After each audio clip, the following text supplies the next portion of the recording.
Today I'm going to be showcasing my top 5 alternatives to the Rolex GMT-Master II, so let's get right into it. Now the Rolex GMT-Master II is one that is actually quite difficult to find alternatives for. First and foremost, because of its design. It is such a distinct format for a GMT, and really it's hard for other brands to replicate it without copying Rolex, so to speak. But I compiled the top 5 that I feel is certainly very interesting. Coming in at number 1 is one that you might not expect, and that is the JLC Reverso. However, specifically you would need a Duoface Reverso. Now when it comes to JLC Reverso, it is a super iconic watch, originally released in 1931 for Indian polo players, and the whole concept behind it was you can flip the watch case to ultimately protect the glass from shattering while wearing the watch during a polo match.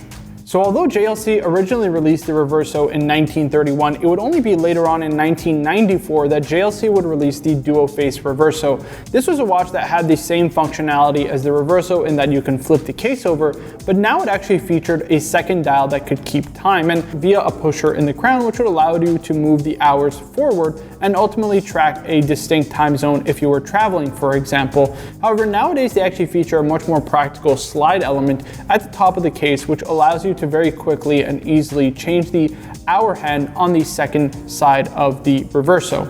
So this gives you not only the ability to change your watch on the fly, it having 2 different dials, but also having the opportunity to track 2 different time zones. And so it can be that GMT watch for you if, say, you're a traveling consultant, for example, and need something maybe a little bit dressier.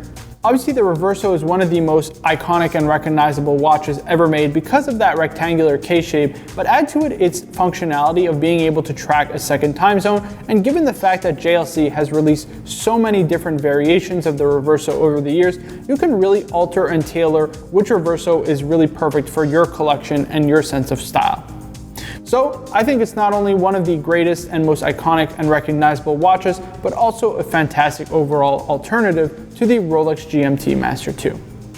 Moving on to a brand that maybe doesn't get as much love as it should, particularly even on this channel, and that is Grand Seiko. Now, Grand Seiko has really acquired a cult following of sorts by many collectors in the watch industry who view their watches as one of the best values on the market, considering the overall level of finish in the case, dial, and movement that you get for the price, especially for the price that they trade for on the secondary market. And frankly, I really can't disagree. They never segmented their brand properly, in my opinion, from Seiko, which is kind of the entry-level luxury, versus Grand Seiko, which is a higher-level luxury watch. However, that doesn't take away anything from their amazing watches. Now, my favorite GMT-Master II alternative from Grand Seiko is actually the Grand Seiko Peacock, the SBGJ227. It features a really interesting turquoise dial with that GMT complication and the same kind of functionality where you can jump the hour hand forwards and backwards, again depending on the local time in the city that you're traveling in. I really think that if Grand Seiko released these dials in greater quantities, they really would have a knockout product. Namely, a number of other great alternatives to the Rolex GMT-Master II. For example, the reference SBGM-235, which has a really distinct whirlpool dial that is so distinct to Grand Seiko, and yet again, it's just so limited, and so it's unobtainable for the people who don't buy Grand Seiko regularly. I feel this is really a shame because Grand Seiko never really allows people to gain a following or gain a respect and appreciation for their watches, especially in the references that I feel best represent the brand. And overall, I do feel that Grand Seiko is definitely underrated, but again, I really do wish that they wouldn't limit their best watches so much. Now, moving up the horological scale to a watch that is actually a lot more expensive than the Rolex GMT-Master II, I wanted to give kind of a luxury or a hyper luxury alternative, and one that I feel that does it really well is actually from Audemars Piguet, and it is the Audemars Piguet Royal Oak reference 26120 ST. Now, although this isn't technically a GMT, it's instead a dual time watch that only allows you to track 2 instead of 3 time zones, I still do feel it is a great alternative to the GMT-Master II because, let's be honest, most people just aren't tracking 3 time zones. And again, I feel this aesthetic and the balance that they achieve is really great. Not only does the dial have great balance, the complication is super easy to function and view and ultimately have a look at, but I think it's also amazing in that it's in a 39mm case size, the original quote-unquote jumbo case size for the Royal Oak, which I think is really the best size.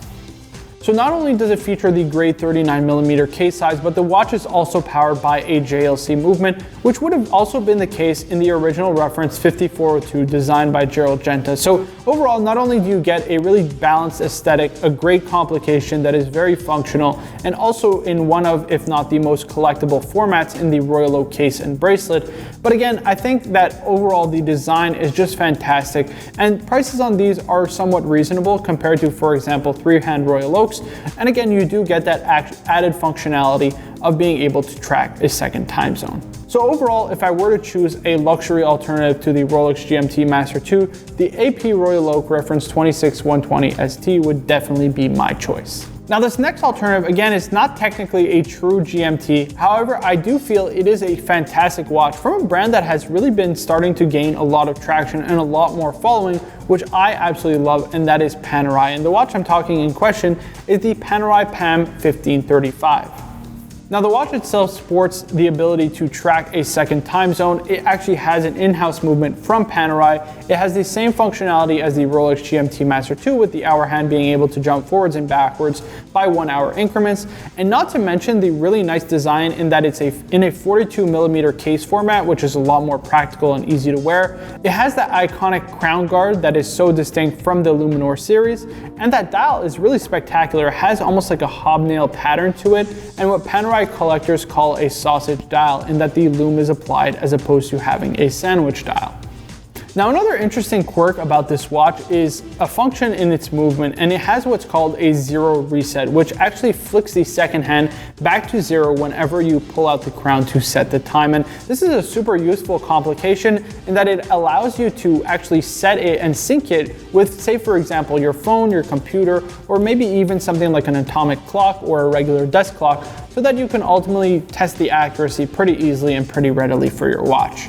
Again, just something that I think is a pretty cool quirk, especially given the fact that the seconds hand is distinctly in like a really nice baby blue color that I just love, and really adds a nice contrast to the dial overall. And I think overall Panerai really achieved a knockout design with this watch, and it is a fantastic overall alternative to the Rolex GMT-Master II.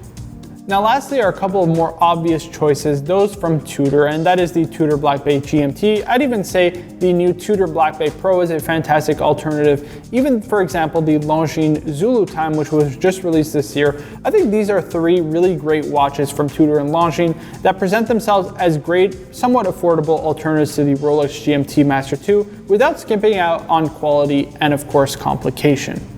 Now, again, this list isn't the end-all be-all. There's a number of other great alternatives. Breitling makes a number of great GMT options in their Avenger series, for example, and I think ultimately you really can't go wrong. It's just about finding that one that speaks to you. But overall, I'd love to hear your comments and suggestions down below. What are some of your favorites for the Rolex GMT-Master II? Because as I said earlier, I think it really is one of the hardest watches to find really great alternatives for.